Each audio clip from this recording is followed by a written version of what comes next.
Hey guys, Robert and X here. We're moving into Tomorrow Never Dies, and I'm not sure what I could say because I've seen all the movies. But going back into this one, it's obviously we're gonna have more Brosnan. We're gonna have Michelle Yeoh, one of my favorite Bond girls. But one thing only thing I remember about this I don't remember much other than like it was going hard on the technology stuff and TV stuff. Yeah, and you had a character who could have been a former Bond girl.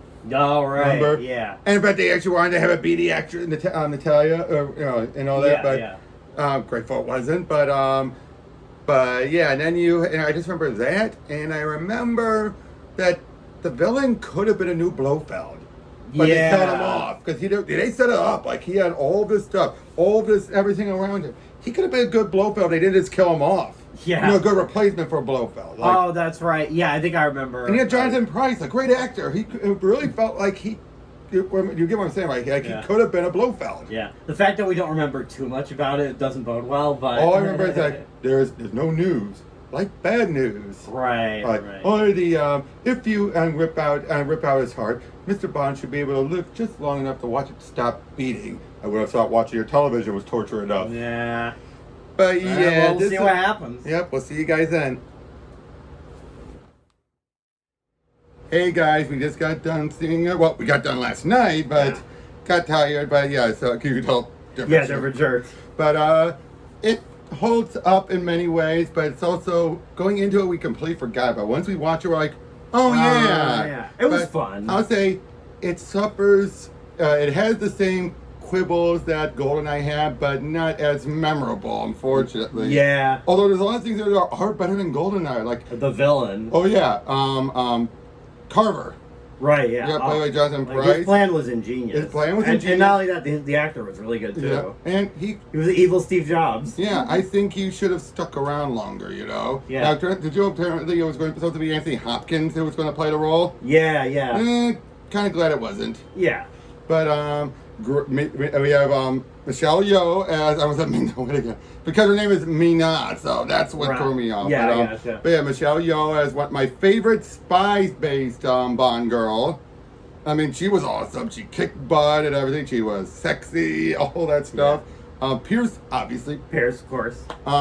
You have Paris. Now, it turns out they weren't trying to go for the other actress, but this was the first time they were going with this notion of a former flame being involved. When you really think, you're like, yeah, they haven't done that before. Yeah, like even though she had a short time, she really did a good job, I think. Yep. Especially with her, when she talked to Bond about why they lost their touch with each other and all that. Yep, but you can tell there's a bit of a coldness between the two, but it worked. The plot is Carver's a media mogul, and he wants to manipulate. His main plot, his initial main thing is to manipulate the news to so he could be the first ones there. But then it's to help manipulate. The funny thing is, he's really a toady compared to the real villain, which is General Cheng. No, that's which right. was to take over, China. Yeah, exactly. But we only see Cheng once. I know. And yet, throughout the rest of the movie, it's focusing on Carver because he's the guy doing the action. But that's weird. I know it is. I guess part of because you told me that this movie was this was rushed, but it doesn't show that badly. I know it's still impressive what they were able to do, but there are definitely some threads you're kind of like, yeah, that could have been developed. Yeah, in fact, the whole bit of Mina seeing Cheng was ADR, pretty obvious. Like, hey, Cheng, you know each other. Yeah. Oh yeah, that's right. Like, it was. Otherwise, we never would have seen them. Yeah. But I say this. If we wanted to keep Carver around, they should have focused on Cheng. I know, absolutely. Because seriously, again, he could have been a Blofeld type villain. Yeah, but do something different, like compared to Blofeld. He had a good henchman too. Yeah, I will say, I don't know. I thought he was kind of forgettable. Good point. And I'd say the other assassin guy was a bit out of place. Oh yeah. I mean, just his acting, like, oh, hello, that guy. Yeah, I know. Like, I think he was going a bit over the top too. I know that, but for that one scene, but at the same time, it was weird. It really was. I'm just a professional. Me too. Yeah. And then you had the other scientist guy, which apparently it was the guy who was a magician who was supposed to use cards on, but they never fit it in the movie. Yeah. Like, that's the thing. Like, they have some ideas, but they're kind of just, like, go to the wayside. I will say, what was I going to say? No, I have a brain fart. But, no. I would say the plot is more shallow. Just as remember, we've said this before about Goldeneye. The plot was shallow. It's okay. I won't even say it's shallow here, but at the same time, but it's more like it's not as shallow as Goldeneye, but the execution was not as good. Yeah. Like the execution was salvaged and made Goldeneye a classic. You know what I mean? Yeah. But There's something about here, like even like the way it's shot too. It's like it doesn't feel as like iconic. I know, but the fact that you're realizing, wait, Carver's not the main villain, Chang is, but we're not. But I know we're not seeing him. Yeah, because especially when he explains the plan, it's like, oh, I will do this, and then Chang will swoop in and do that, and I'll get exclusive Chinese broadcast for the next 100 years. Like, Yeah. really, you're just the lackey. You're Yeah. he like Chang is the Blofeld, and he is the the guy from Thunderball, Largo. Yeah. And Carver's the Largo. But if I think at least even Blofeld had more like a presence in those Well, movies yeah, compared to this. Yeah, here just Yeah. I mean, I do appreciate them still trying to get in as much with Britain and Hong Kong as they could before, 97. Yeah, absolutely. Oh, you know what it is? I remember too. I also thought, like I know they're known for the Bond one-liners, but I think this is where they started to go overboard with them. A little. Yeah. Well, yeah, but let's be honest, we had a lot of innuendos last time too. Yeah. But they'll print anything these days. Yeah, of course. But this was Chubby Broccoli's last film. I know that was. And from what I've realized going forward is this is also the last time we'll be having one where it's just simply, here's your assignment, go do it. I mean, they started to tease a bit with, again, the stuff like with Paris. Yeah. But for the most part, the movie was Bond. Yes, it affected him a little bit, but not that much. And he just moved forward. And it was just like, here's your mission, here's your assignment, go do it. Yeah. But starting with the next one going forward is when, well, maybe not Die Another Day, but definitely World's Not Enough, I could definitely say before. Yeah, I remember too. Like, they were definitely trying more something. character elements. Yeah, more it. character. But yeah, so this is kind of the end of an era when you really think about it. I mean, Die Another Day probably could be looked at as that one too, but this one definitely in a consistent era. This is the end of that. And also M2, Judy. Judy Dench. She was great. Although, funny, she goes from saying you're a misogynistic dinosaur representative of the Cold War to, oh, if you find her, maybe pump her for information. I know. I was like, what? Even Bond's like, really? Okay. Be that? After what you told me last time? Okay. Yep. I mean, we don't know how many years have passed. I mean, I do prefer her with her hairstyle this way, because that's what pretty much consists in the rest. It's so weird seeing her with a bit, not as gray in the last movie, wasn't it? Like, yeah.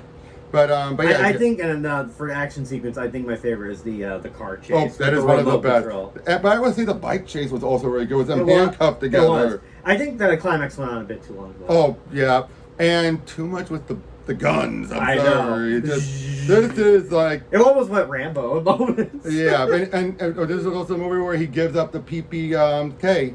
Yeah. For the PP right. Something. Yeah. Or no, the PP7 for the PPK or whatever. Yeah. Yeah, it's like, really? Yeah.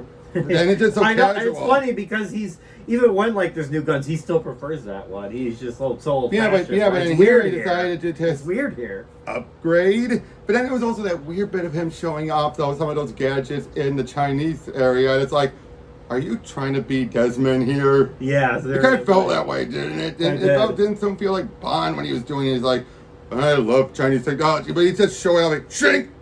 I know. I was trying to be like a Q scene. Yeah. I feel a sneeze. Wait for it. It's kind of there, but it's not there, Yeah, it's in the background. Yeah, it's like I'm still feeling that tingle, but not. Yeah, but anyway, but yeah, overall, this movie. I know it was fun. It was fun, but it'll be forgettable, clearly.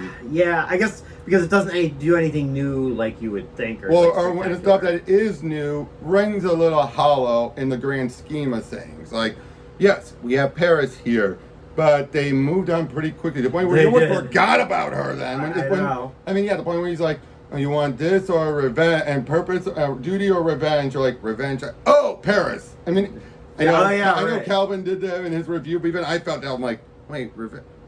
I completely forgot. Yeah, I know. When she said that, I completely forgot about Paris by that point. Yeah, I was like, revenge. Like, oh, right. Oh, wait, now they remember.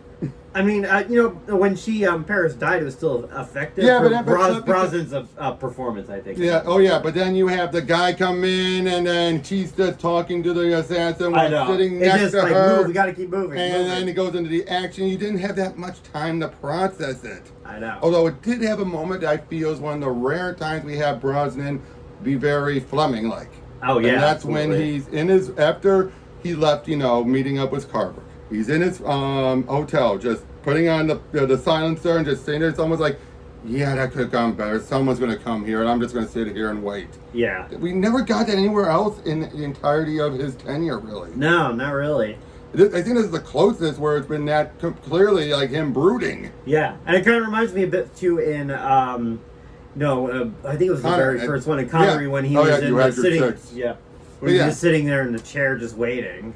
Well, in that case, but we saw the guy coming. This is a case where he's just waiting for. Well, yeah, he was still waiting though. Yep, and also the way he was with Paris was different. It was. Did you notice that? Like he's not like ready to rip her clothes off. No, he's being more sensual. It's almost like these two want to reignite, but also know they can't. But they're going through with it. Yeah. Again, there's like good ideas here. And the acting is good, but not enough to salvage this one. No, unfortunately. Probably because the director was a jack of all trades director, a very jack of all trades director, and he was serviceable. Yeah. I would say that. He was serviceable, but not phenomenal. Yeah. Martin Campbell was phenomenal to elevate the script and the acting and everything, but here it was serviceable. And you just had the actors salvaging things and the action. Yeah, add some good action.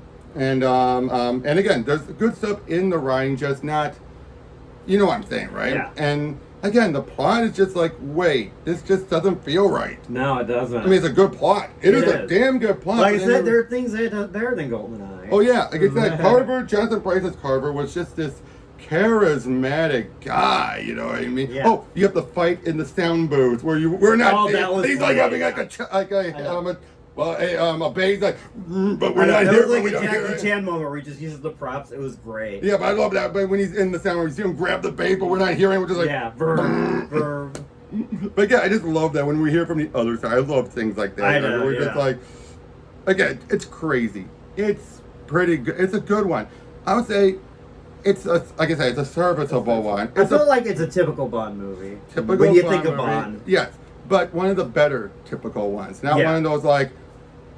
Yeah, move like, on. I didn't feel like that though. I did not feel like Move On. I didn't. Nowhere did I feel like that. So this puts it up. No, above, it kept me going. This puts it above some of the other movies, but it's a typical. I would say it was one of the better second outings. Yeah. Would you agree with that? It's one of the better second outings for a Bond. Not counting License to Kill, because we love that one. Yeah. And not counting, but no. From Russia with Love was also really good too. So. Yeah, From Russia with Love was good. I would say it's beneath From Russia with Love, but on par with License to Kill in its own way. Beneath it. It's beneath License to Kill. Yeah. Russia with Love is the standard for great, second outings. Yeah. Although License to Kill does come close though. It does. Let's be honest, Russia with Love really set too many standards. It really did. But yeah. So next we got The World Is Not Enough. See you guys then. See you then.